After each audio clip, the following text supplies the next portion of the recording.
nous lisons maintenant le texte qui va soutenir tout à l'heure le message. Romains chapitre 2, versets 17 à 29. Suivons avec respect. Toi qui te donnes le nom de juif, qui te repose sur la loi, qui te glorifie de Dieu, qui connaît sa volonté, qui apprécie la différence des choses, étant instruit par la loi. Toi qui te flattes d'être le conducteur des aveugles, la lumière de ceux qui sont dans les ténèbres, le docteur des insensés, le maître des ignorants, parce que tu as dans la loi la règle de la science et de la vérité. Toi donc, qui enseignes les autres, tu ne t'enseignes pas toi-même. Toi qui prêches de ne pas dérober, tu dérobes. Toi qui dis de ne pas commettre d'adultère, tu commets l'adultère. Toi qui as en abomination les idoles, tu commets des sacrilèges. Toi qui te fais une gloire de la loi, tu déshonores Dieu par la transgression de la loi. Car le nom de Dieu est à cause de vous blasphémé parmi les païens, comme cela est écrit. La circoncision est utile si tu mets en pratique la loi. Mais si tu transgresses la loi, ta circoncision devient incirconcision. Si donc l'incirconcis observe les ordonnances de la loi, son incirconcision ne sera-t-elle pas tenue pour circoncision? L'incirconcis de nature qui accomplit la loi ne te condamnera-t-il pas, toi qui transgresses la loi, tout en ayant la lettre de la loi et la circoncision? Le juif, ce n'est pas celui qui en a les dehors. Et la circoncision, ce n'est pas celle qui est visible dans la chair. Mais le juif, c'est celui qui l'est intérieurement, et la circoncision, c'est celle du cœur selon l'esprit et non selon la lettre. La louange de ce juif ne vient pas des hommes, mais de Dieu. Que Dieu bénisse sa parole. Amen. Amen. Peuple de Dieu, enfant de Dieu, chrétien, chrétienne, tu viens d'entendre la parole de Dieu, qui est une parole de vérité. Cette parole qui est consignée dans Romains, chapitre 2, du verset 17 au 29e verset. De quoi s'agit-il? De quoi parle ce texte que vous venez d'entendre? Quel est le sujet? De quoi parle ce texte? À travers ce texte, de quoi parle Dieu? Quand on examine le texte du 17e verset au 29e verset, il est clair que Dieu, par le Saint-Esprit qui a inspiré l'apôtre Paul, est en train d'avertir le peuple de Dieu, les enfants de Dieu. Dieu est en train de réprimander, de corriger, d'amener les enfants de Dieu à changer de comportement.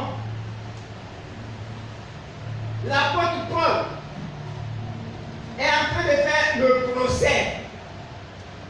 C'est-à-dire, il amène les enfants de Dieu devant le tribunal de Dieu. Pour dire, mais vous avez été mis à part.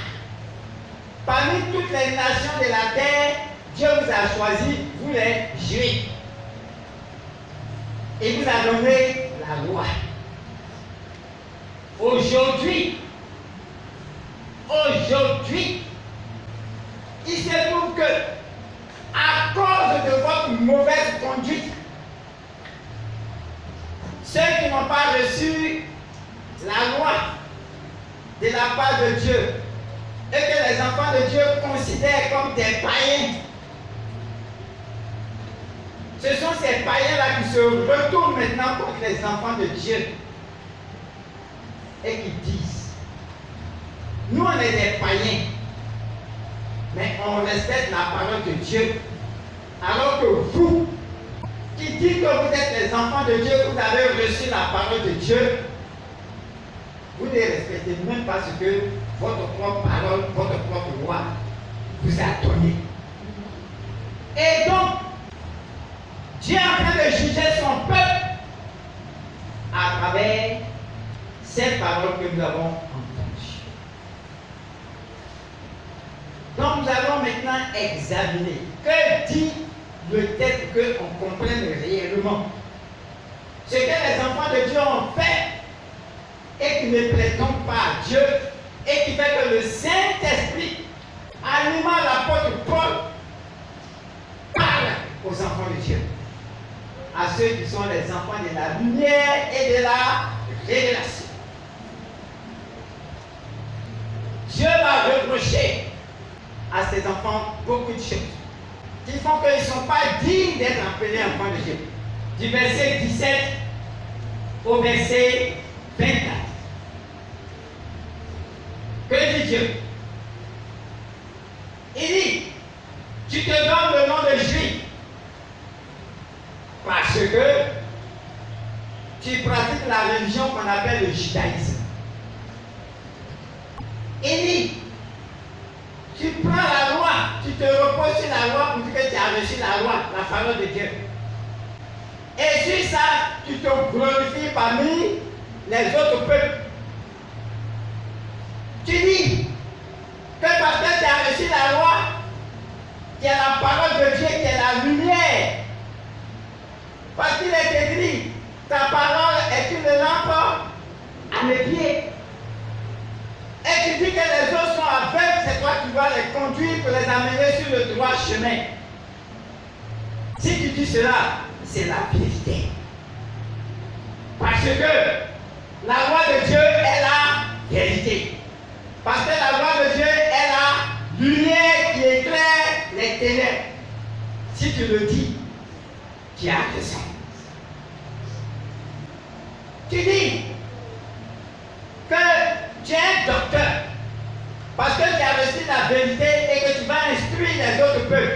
C'est vrai. Parce qu'il n'y a pas une autre science ailleurs, il n'y a pas une véritable connaissance ailleurs que ce qui est dans la loi. Si tu dis cela, tu as raison. Mais toi donc qui enseignes les autres, tu ne t'enseignes pas toi-même. C'est ce que dit le verset 21. Parce que au moment où tu es en train d'enseigner, tu condamnes les autres. Et comme tu es dans un esprit de condamnation, tu penses que la loi que tu as reçue, la parole que tu as reçue, c'est pour les autres, mais que ce n'est pas pour toi. Parce que Dieu t'a appelé, Dieu t'a donné la révélation, Dieu t'a donné la parole, tu penses que c'est parce que tu es juste que Dieu t'a donné la parole, t'a donné la révélation. Si cette base, tu penses que la loi que Dieu t'a donnée, la révélation que Dieu t'a donnée va te sauver. Et donc, tu te trompes toi-même. Et tu condamnes les autres. Et tu prends la parole de Dieu pour accuser, pour enseigner. Et puis toi-même, tu ne t'enseignes pas toi-même. Et c'est à cause de cette position, de cette façon de penser, que pendant qu'on enseigne, il ne faut pas commettre l'adultère, celui-même qui enseigne, il commet l'adultère.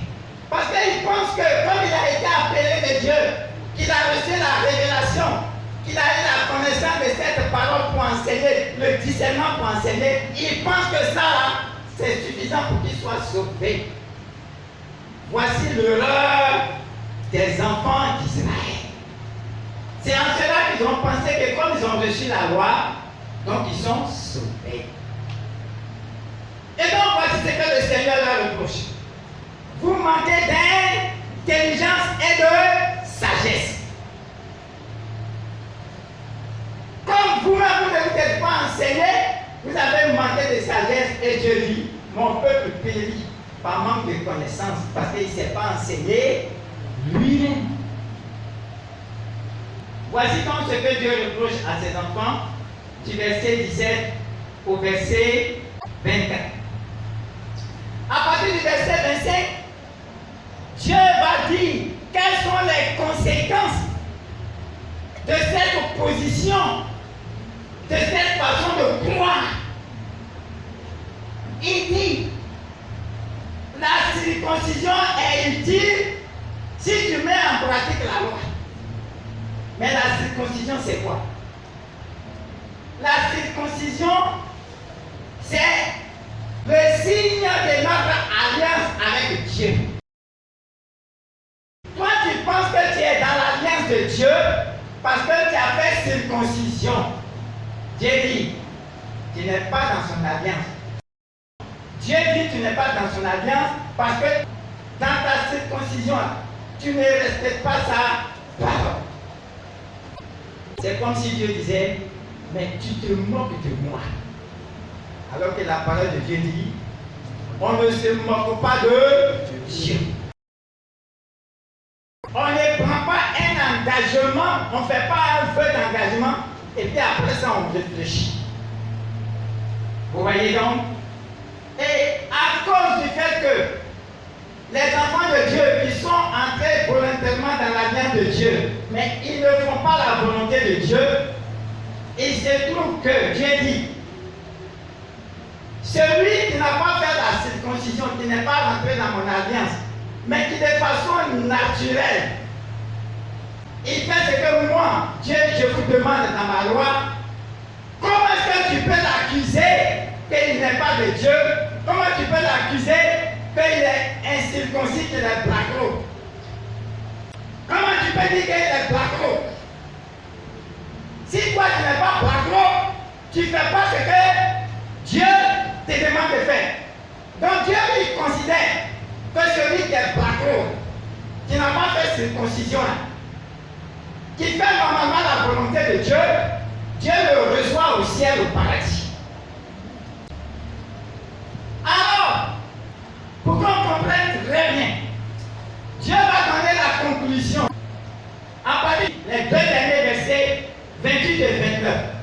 faisons la conclusion. Pour dire, si tu as bien compris, voici la leçon que tu dois retenir. Le juif, ce n'est pas celui qui en a les dehors.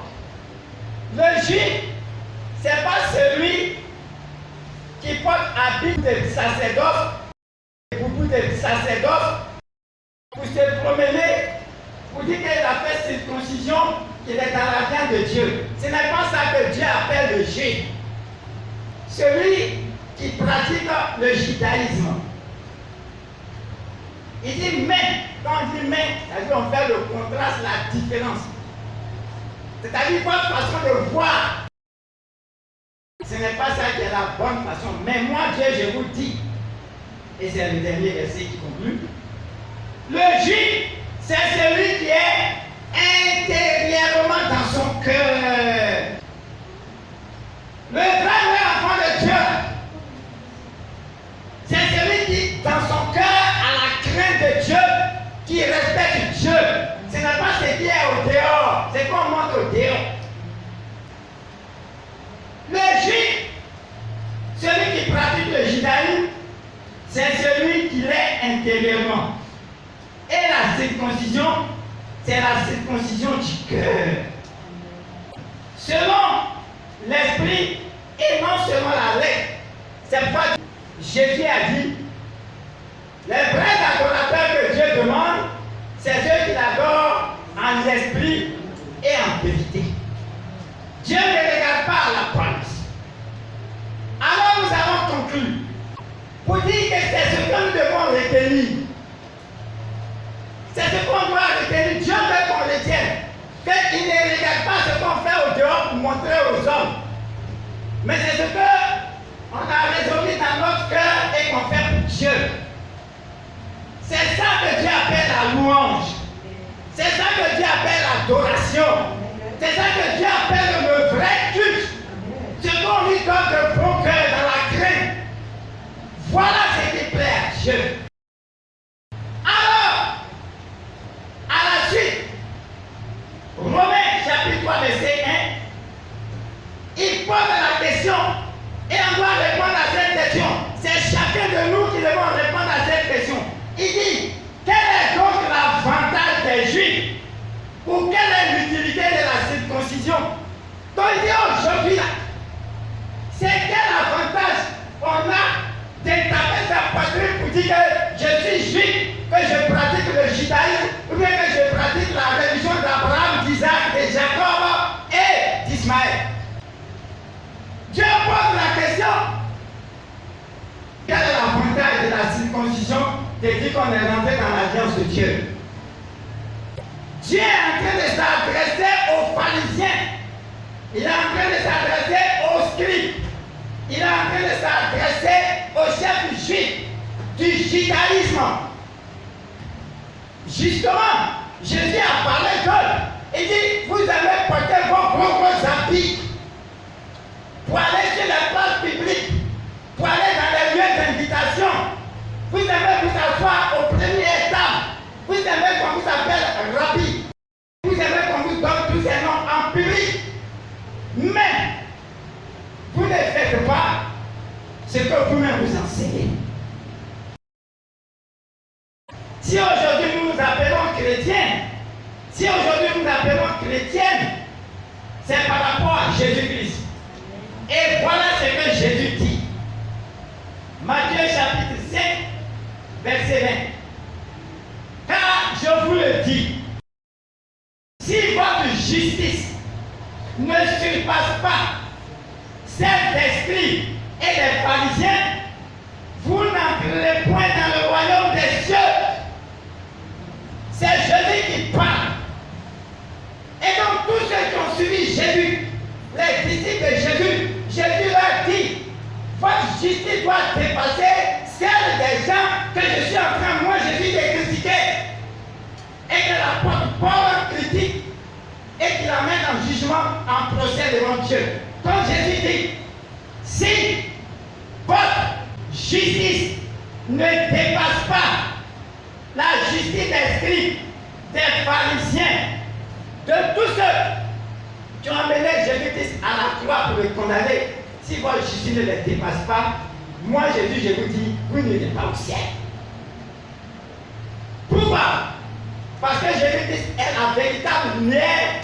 Et nous les chrétiens, nous croyons que nous avons reçu Jésus qui est la lumière du monde.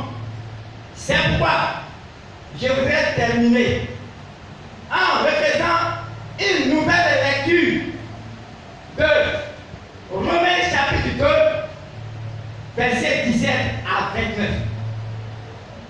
Pour qu'on comprenne que ça s'adresse à nous. Jésus qui veut que notre justice dépasse la justice des scribes et des pharisiens, veut qu'on ouvre nos oreilles, notre cœur et qu'on comprenne. C'est pourquoi, frères et sœurs chrétiens, frères et sœurs, enfants d'Abraham, enfants de la révélation et de la lumière, il faut réécouter une dernière fois cette parole. Ouvre ton cœur. Pour qu'on comprenne très bien, on dit la leçon. Ainsi parle l'Éternel, le Dieu qui par son esprit a inspiré les prophètes, qui a suscité Israël et qui a fait connaître sa vérité. Voici ce qu'il a dit. Toi, tu te donnes le nom des chrétiens et des chrétiennes. Tu te reposes sur l'évangile.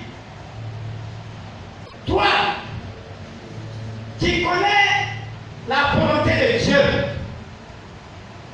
qui apprécie la différence des choses, étant instruit par l'évangile de vérité. Toi, qui te flatte d'être le conducteur des aveugles, la lumière de ceux qui sont dans les ténèbres, le docteur des insensés, le maître des ignorants, parce que tu as dans l'évangile la règle de la science et de la vérité. Toi donc, qui enseignes les autres, tu ne t'enseignes pas toi-même. Toi qui prêches de ne pas voler, tu voles. Toi qui dis de ne pas commettre d'adultère, tu commets l'adultère.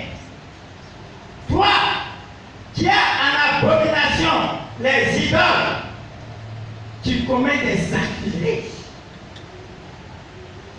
Toi qui te fais une gloire d'avoir l'évangile, de connaître l'évangile et de l'enseigner, tu déshonores Dieu par la transgression de l'évangile. Car le nom de Dieu, à cause de vous chrétiens et chrétiennes, est blasphémé parmi les païens. Comment cela est écrit? Le baptême est utile si tu mets en pratique l'évangile. Mais si tu transgresses l'évangile, ton baptême n'est pas un baptême. Sinon, celui qui n'est pas baptisé, celle qui n'est pas baptisée, sinon, celui ou celle qui n'est pas chrétien, qui n'est pas chrétienne, observe les ordonnances de l'évangile.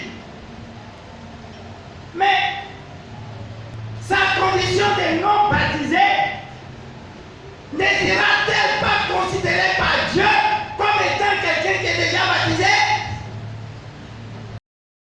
Sinon, une personne non baptisée de nature accomplit parfaitement l'évangile.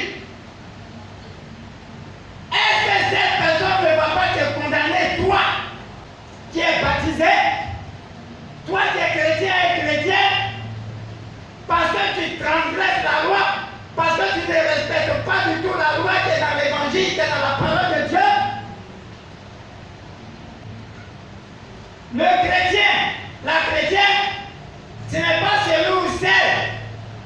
qui au dehors dit que je suis chrétien ou chrétienne.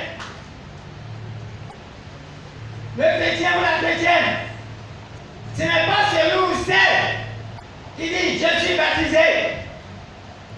Mais le vrai chrétien, la vraie chrétienne, c'est celui ou celle qui est dans son cœur, selon l'esprit et non selon la lettre.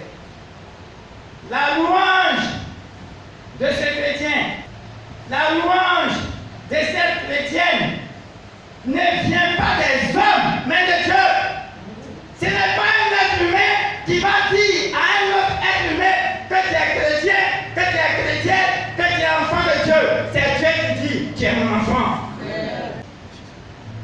Ce n'est pas quelqu'un qui va se lever pour dire, je suis chrétien, je suis chrétienne. Mais c'est Dieu qui dit, tu es chrétien, tu es chrétienne. C'est pourquoi il faut que tu retiennes. Nous devons être dignes de notre appel, dignes de notre élection, dignes du choix de Dieu qui a été porté sur nous. Et nous devons respecter l'alliance qui est l'alliance du baptême dans le nom du Père, du Fils et du Saint-Esprit.